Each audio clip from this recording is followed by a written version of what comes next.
Hello मेरे champions, आप लोग कैसे हैं? तो मैं आशा करती हूँ आप लोग बहुत अच्छे होंगे। तो आज की क्लास बहुत ही ज्यादा मजेदार होने वाली है, तो बस आप मेरे वीडियो में अंत तक बने रहिएगा। यदि आप क्लास 10th में और आप चाहते हैं कि केमिस्ट्री में एक भी नंबर ना कटे और अच्छा नंबर आए, तो बस आप मेरे साथ जुड़े रहिए, तो आपका नंबर एक भी नहीं कटेगा, ये मेरा वादा है आपसे। तो रासायनिक अभिक्रिया एवं समीकरण, ये क्लास 10th के केमिस्ट्री चैप्टर 1 है। रासायनिक अभिक्रिया एवं समीकरण। रासायनिक अभिक्रिया क्या होता है, चलिए अब जानते हैं। अभिक्रिया वे पदार्थ, रासायनिक अभिक्रिया वे पदार्थ जिसमें दो या दो से अधिक पदार्थ मिलकर नए गुण धर्म वाले नए पदार्थ का निर्माण करता है, उसे क्या कहते हैं? रासायनिक अभिक्रिया कहते हैं। एग्जाम्पल में ले लेते हैं कि जब हमको क्या करना है, एक से अधिक पदार्थ मिलाकर नए पदार्थ का निर्माण करना है, उसे क्या कहते हैं? रासायनिक अभिक्रिया कहते हैं। एग्जाम्पल लेते हैं घरेलू, जैसे चावल बनाते हैं। चावल बनता कैसे है? पानी में चावल डालते हैं और आग पे चढ़ाते हैं, एक से अधिक पदार्थ उसे मिला रहे, मतलब कि पहले पानी था, उसमें क्या डाले? चावल डाले, तो एक से अधिक पदार्थ तो मिल रहा है।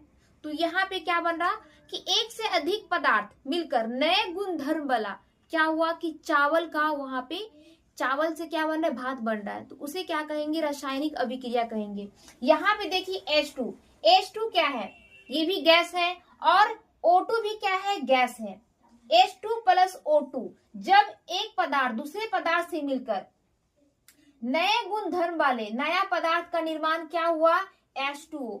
जब H2 प्लस O2 मिलकर क्या बना है? H2O, जल बना। नए गुण धर्म वाले, यहाँ पे क्या बन रहा है? नए गुण धर्म वाले पदार्थ बन रहा है, तो इसे क्या कहेंगे? रासायनिक अभिक्रिया कहेंगे। ये आपका एग्जाम्पल में हुआ। अब बात होता है कि Mg, Mg क्या हुआ? आपका मेटल हुआ। Mg होता है आपका धातु होता है, और O2, O2 क्या हुआ? गैस हुआ। जब मेटल और ऑक्सीजन एक दूसरे से अभिक्रिया करके क्या बनता है? MgO, मैग्नीशियम ऑक्साइड बनता है। क्या बनता? तो रासायनिक अभिक्रिया के बारे में आप लोग जान ही चुके हैं, तो अब जानना है आप लोग को कि रासायनिक अभिक्रिया के उदाहरण, ये भी जानना बहुत ही जरूरी है कि कैसे मानेंगे कि वो रासायनिक अभिक्रिया है। सिंपल भाषा और आसान, जो सबने आपने अपने अपने घरों में या आसपास में देखा होगा।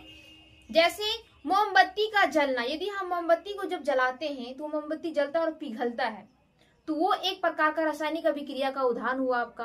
लोहे में जंग लगना, लोहा बाहर में फेंका हुआ और ऑक्सीजन से अभिक्रिया करके उसमें जंग लग गया, तो वो भी एक प्रकार का रासायनिक अभिक्रिया है। दूध से दही बनना, पहले दूध था और उसको वो दही में परिवर्तन जब हो जाता है, तो उसमें जो क्रिया होती है वो रासायनिक अभिक्रिया कहलाती है। तो मैं आशा करती हूँ कि आप लोग को रासायनिक अभिक्रिया का उदाहरण समझ में आ ही गया होगा, और रासायनिक अभिक्रिया क्या होती है ये भी समझ में आ ही गया। तो रासायनिक अभिक्रिया को उदाहरण तो आप लोग को समझ में आ ही गया होगा। तो अब जानना है कि रासायनिक अभिक्रिया के दौरान होने वाला परिवर्तन, जब रासायनिक अभिक्रिया होता है तो उसमें क्या क्या परिवर्तन होता है, ये भी जानना जरूरी है। तो देखिए, अवस्था में परिवर्तन होता ही है। कभी लिक्विड से ठोस में होता है, कभी ठोस से लिक्विड में बदल जाता है, तो ये भी आपका परिवर्तन होता है। क्या? रासायनिक अभिक्रिया के दौरान होता है। रंगों में परिवर्तन, कलर कुछ और था, जब अभिक्रिया हुआ, जो दूसरी अवस्था में चेंज हुआ तो उसका कलर भी चेंज होता है। तापमान में परिवर्तन, यानी कि टेम्परेचर जो होता है, अभिक्रिया के दौरान टेम्परेचर कुछ और था और जब अभिक्रिया करके वो दूसरी चीज में बदल जाता है तो उसका टेम्परेचर कम होता है या तो अलग होता है। ठीक। गैसों का उत्सर्जन, देखिए जब अभिक्रिया होता है तो उस टाइम क्या होता है? गैसों का उत्सर्जन भी होता है। तो मैं आशा करती हूँ आप लोग को समझ में आ ही गया होगा। देखिए, अभिकारक किसे कहते हैं? अभिकारक वैसे पदार्थ को कहते हैं जो रासायनिक अभिक्रिया में भाग लेता है। जहां पे रासायनिक अभिक्रिया जो होने वाली है और उसमें जो भाग लेता है उसे कहते हैं अभिकारक कहते हैं। उत्पाद किसे कहते हैं? उत्पाद वैसे पदार्थ को कहते हैं जिसका निर्माण अभिकारक से मिलकर होता है। अभिकारक से मिलकर जो उत्पाद होता है, जो बनता है बाद में, उसे कहते हैं उत्पाद। जैसे हो गया आपका Mg प्लस O2, ये हो गया आपका अभिकारक।